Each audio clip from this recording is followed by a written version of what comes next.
Hello friends, இன்றைக்கி வெண்டைக்காய் பொரியல் அடுப்பே இல்லாமல் மைக்ரோவேவ் ஓவனில் எப்படி பண்ணுறதுன்னு மட்டும் பார்ப்போம். இதுமாதிரி துண்டு துண்டாக நறுக்கிய வெண்டைக்காவை எடுத்து மைக்ரோவேவ் ஓவனில் ஃபுல் பவரில் 1 நிமிஷம் வச்சுக்கோங்க. அதுக்கப்புறம் 1 நிமிஷம் முடிஞ்சதுக்கப்புறம் அதை எடுத்து அதில் ஏதாவது மசாலா ஏதாவது ஆட் பண்ணலாங்க.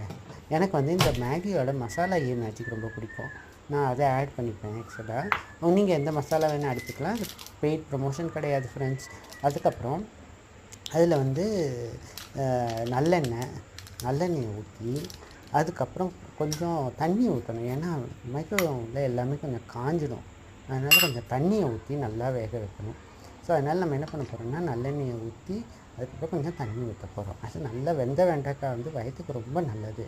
அது வந்து வழுக்குன்னு இருக்கிறதுனால நம்ம வயிற்றில் வந்து ஈஸியாக மற்றதெல்லாம் மொபிலைஸ் பண்ணிவிடும். கான்ஸ்டிபேஷன் அந்த மாதிரி விஷயத்துலாம் ரொம்ப ஹெல்ப் பண்ணும். அதனால் நிச்சயமாக உங்கள் சாப்பாடில் அதை இன்க்ளூட் பண்ணிக்கோங்க. அதுக்கப்புறம் தண்ணியை ஊற்றி நல்லா கலரி ஊற்றுறதுக்கப்புறம் இதை என்ன பண்ணிடுங்க, இப்போ மைக்ரோவேவ் ஓவனில் மினிமம் பவரில் ஒரு 20 நிமிஷம் வைக்கணும். ஸோ இப்போ வந்து என்ன பண்ணணுன்னாக்கா ஒரு 5 நிமிஷம் இந்த மாதிரி மினிமம் பவரில் வெந்ததுக்கப்புறம் அதை ஒரு தடவை திறந்து என்ன பண்ணணுன்னா கலரி விட்டுக்கோங்க. ஏன்னா கலராமல் இருந்தாக்கா மேலே கொஞ்சம் வேகாமல் கீழே நிறையா வெந்து அந்த மாதிரிலாம் இருக்க சான்ஸ் இருக்குது. அதனால் நடுவில் ஒரு தடவை எடுத்து ஒரு 5 நிமிஷத்துக்கு ஒரு தடவை, ஒரு 10 நிமிஷத்துக்கு ஒரு தடவை, அப்புறம் ஒரு 5 நிமிஷத்துக்கு ஒரு தடவை இந்த மாதிரி எடுத்து கொஞ்சம் கலரி விட்டிங்க அப்படின்னாக்கா அதுக்கப்புறம் அதை என்ன பண்ணிடலான்னா ஒரு 20 நிமிஷம் கழித்து எடுத்து பார்த்தீங்கன்னாக்கா நல்லாவே வந்திருக்கும்.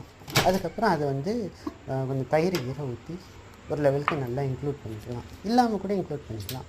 ஆனால் வெண்டைக்காய் ரொம்ப நல்லது ஃப்ரெண்ட்ஸ். நிச்சயமாக அதை இன்க்ளூட் பண்ணிக்கோங்க. தேங்க்யூ. Keep sharing.